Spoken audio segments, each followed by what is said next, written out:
রাধে রাধে বন্ধুরা, আশা করছি তোমরা সবাই ভালো আছো। আমিও ভালো আছি। আজ আমি করব মোচার নিরামিষ রেসিপি। তোমরা সবাই করতে জানো, তবে একবার আমার মতো এভাবে করে খেয়ে দেখো বন্ধুরা, খেতে কিন্তু অসাধারণ হয়। নিরামিষের দিনে এভাবে মোচা করলে কিন্তু বেশ খাওয়াটা জমে যায়। আমি মোচাটা বেছে ভালো করে কুচিয়ে নিয়েছি, একটা বোলের মধ্যে দিয়ে একটু জল দিয়ে দিলাম হলুদ গুঁড়ো, একটু ভিজিয়ে রাখবো ১০ মিনিট। তাহলে মোচার যে কষটা কালো সেটা কিন্তু অনেকটাই কেটে যায়। এবার মিক্সিতে মশলাটা আমি করে নিচ্ছি। ৫-৬ টা কাঁচা লঙ্কা দিয়েছি, আদা আর ১ চামচ জিরের গুঁড়ো। ১ ইঞ্চি মতো আদা দিয়ে জিরের গুঁড়ো অল্প জল দিয়ে মিক্সিতে মশলাটা করে নিলাম। এদিকে উনুনটা ধরিয়ে দিয়েছি, কড়াতে জলটা ফুটে উঠেছে। আমি মোচাটাকে এবার ভালো করে ধুয়ে নিয়েছি। দেখো কতটা সাদা হয়েছে। ভালো করে ধুয়ে আমি কড়াতে দিয়ে দিলাম, লবণ দিয়ে ঢেকে রাখলাম ১০ মিনিট মতো।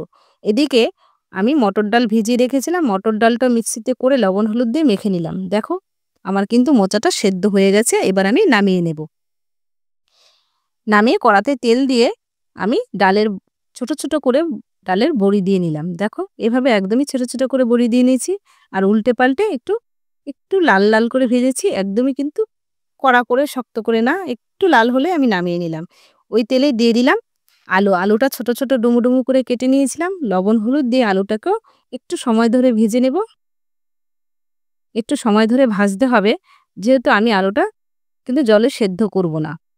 তাই এই তেলের মধ্যে প্রায় 70% আমি সেদ্ধ করে নিয়েছি আস্তে, আস্তে ভেজে।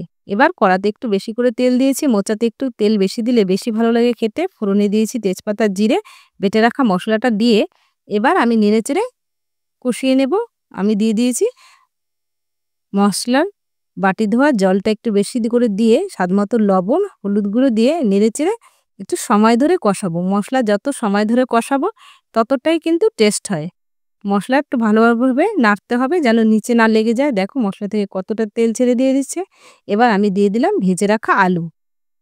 ভেজে রাখা আলুটা দিয়ে একটু সময় ধরেই কিন্তু কষাবো আস্তে, আস্তে। তাহলে আলুটা কিন্তু তাড়াতাড়ি খুব সেদ্ধ হয়ে যাবে। আমার মসলাটা কষানো হয়ে গেছে আলু দিয়ে। এবার দিয়ে দিলাম সেদ্ধ করা মোচা। মোচাটা দিয়ে এবার নেড়েচেড়ে ভালো করে মিশিয়ে নেব।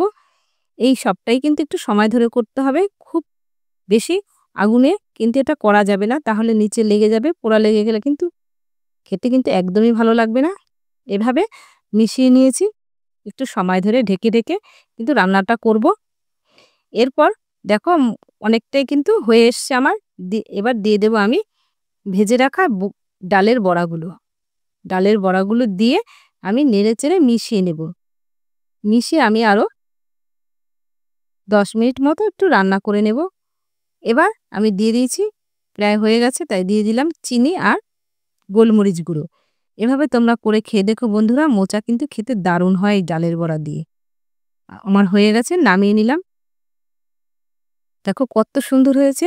যেমন দেখতে সুন্দর হয়েছে, খেতেও কিন্তু তেমনই সুন্দর হয়েছিল। তোমাদের কেমন লাগলো জানিও। লাইক করো, চ্যানেলটি সাবস্ক্রাইব করো।